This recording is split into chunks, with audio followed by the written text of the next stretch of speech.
Hey everyone, so I am here once again with Scott Turner of Northwest Self-Defense Education. We did a video of what feels like, well, it was years ago. Yeah, now. It feels like a different lifetime ago. Almost, right? But we did the terrain-based tactical carbine class out here with this guy. We are out here again for the defensive handgun class. We just wrapped up. I thought that this was a fantastic class, but before we get too deep into my thoughts and what my extrapolations from this class were, I just want you to introduce yourself, what your background is, and what this class is. Got it.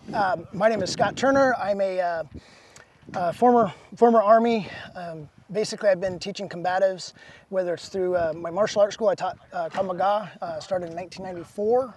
And then in 1998, I started NWSDE to start teaching defensive firearms, because I noticed that there's a lot of people that just lacked the proper mindset. You know, shooting cans does not equate to self-defense. And that was my main goal, is to try to get people thinking differently than just plinking. Right. So. Well, and I mean, look, mag dumping into trash is fun. We've all done it at some point in time or another. But the reality is, you're not gaining any skills by doing that, and you're not getting as much out of your time as you possibly could. And especially with the way ammo prices are nowadays, I want to make sure that I'm not just throwing ammo into the trash effectively. I want to make sure that I'm actually gaining something out of it, hence a class like this one. So who would you say that the defensive handgun class is made for? Like, who is your target audience?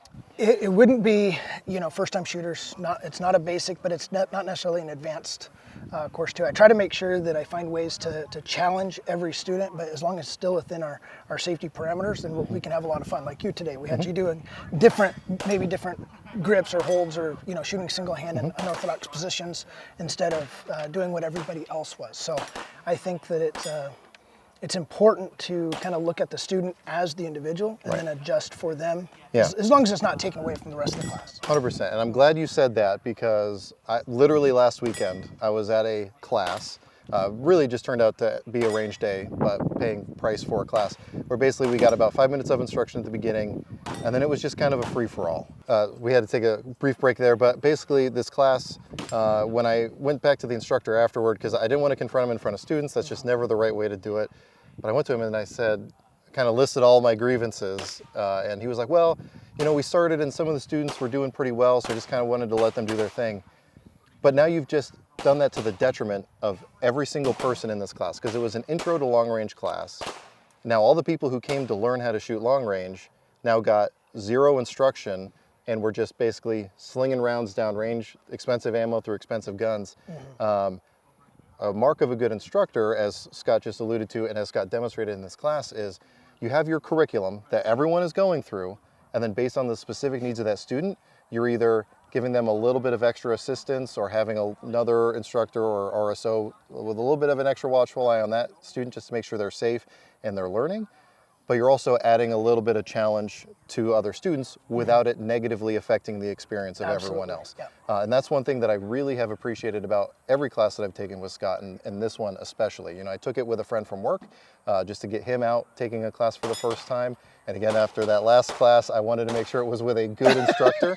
So that's why we came out here. But what kind of things would you say are covered in this defensive handgun class versus an intro class? Okay, so intro class, of course, every class we always start off with safety. And then like a beginner, like what we call first shots, it's about a lot of fundamentals. And we always start off with lasers, like the SIRT pistols. We do that for, two reasons. Number one, it takes away all the scary sounds for a new shooter. Sure. And then we also, I can ascertain if there's going to be a safety issue without live ammo. And then we use suppressed 22s. And then without, unsuppressed, and then we go to center fire. So it's like there's a definite transition, but it's mainly safety and basic fundamentals. Defensive handgun, what I love, that is my favorite class, because we can do, like today, we did defensive pen, which I don't know of any other instructor that teaches defensive tools and tactics. Before, with my background with being in Krav Maga, I'm able to kind of add that into there. But also I see a lot of people carrying them, but they have no idea actually how to use them. 100%. And I equate that to just like having a handgun. If you don't train with it, the time to learn it is not when you need it. 100%. And then, sometimes in defensive handgun, we may be doing strictly unorthodox positions or strictly offhand. So like you show up, oh, you're right-handed, I'll put a tennis ball in your hand, we'll duct tape it. you're like that for the whole class. Right. Yeah, again, it's tailoring it to that student as long as it's still safe and not detracting from everyone else's experience. Absolutely. Yeah. And that was one thing that I really like about this class and his instruction is because he has the background with combatives and everything else, we're really able to add little bits and pieces of spiciness in there that, again, I've never gotten. And one of the takeaways that I had from this class that I mentioned to the rest of the class was there's a lot of things that I would do in theory. Like if I'm sitting in a situation, okay, well, what if something happened right now and my wife's here and she may or may not be carrying at the time, but okay, what would I do in this situation? And I have a lot of great theories, but then when I actually go to do that, I've never actually done it. And I don't want the first time I do it to actually be when it matters the most.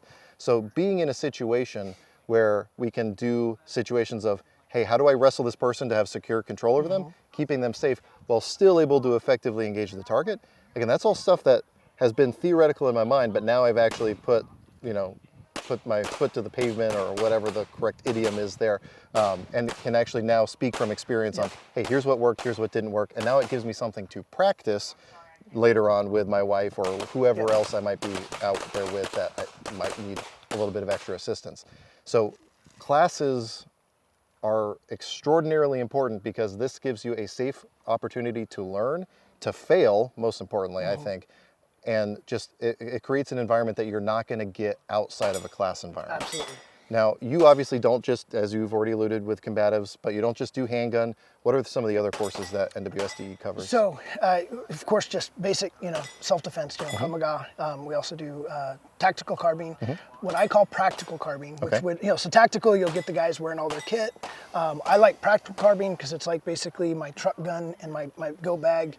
That's what I train with. So I'm all about train how you'd actually fight, But I do like wearing all the gear too. Sometimes that's fun. That's fun. Yeah. So the tactical carbine is a lot of fun. We do the terrain-based carbine. We do teach intro to long range. Shotgun has been a request lately. Yeah. I want to take a shotgun class. So Got it. More of a tactical or sporting? More tactical. Okay, I've got a 1301 that's just itching for a class. So, anyway, if I can put my 2 cents in there. All that to say, he covers a lot of different topics and material. And again, from a student perspective, one of the things that I appreciate is the costs of the classes are exceedingly reasonable.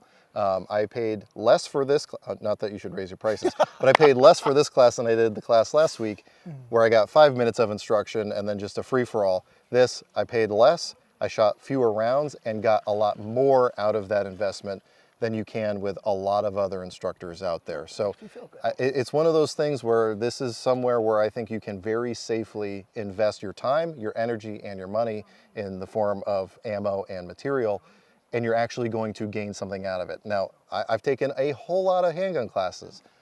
There were several things that I did in this class that were the first time I've ever done it. So no matter where you're at skill-wise, you always need to continue to train and better yourself and seek out instructors that can identify your skills or your deficiencies and push you on those things to make you better. Yep. Anything else that you want to add? Just that it's a perishable skill. All shooting, for myself, not only shooting is a perishable skill, but also the defensive mindset. Yeah. So I noticed it myself, the more that whenever I train, when I'm out shopping or whatever, I'm more aware of my surroundings, so it's kind of like a reminder that, bad things do happen to good people, so we need to be prepared. So. Yep, absolutely. Well, again, I would highly, highly encourage you to check out his classes. If people want to find out your schedule or what kind of classes you offer, where's a good place for them to look? Probably the Facebook, facebook.com/NWSDE is the best place. I realized that my monthly newsletter, it hasn't gone out this year yet, so I'm working on it. Okay, we'll make it better, but I'll put the link to their Facebook page in the description, and if other stuff come out, website or newsletter or anything else like that, I'll put that in the description as well, so you guys can look into that. Again, 100% recommend taking a class like this, and if you're not in a place where Sweet Home Oregon is a convenient place for you to go, look for instructors elsewhere. He's also the kind of person who won't tell you to only take classes from him. Look for qualified instructors. But if you are in the area and it is a even somewhat inconvenient spot for you to get to, it is 100% worth it, in my opinion. Scott, thank you very much for your time. Thanks for the class. We will always be trying to cover as many classes as we can here on the channel, whether or not you guys want to see it. But I'm trying to encourage you guys to get out there and actually better yourself instead of just mag dumping in a trash. So anyway, with all that being said, as always, I hope you got something out of this video, and I really appreciate you watching.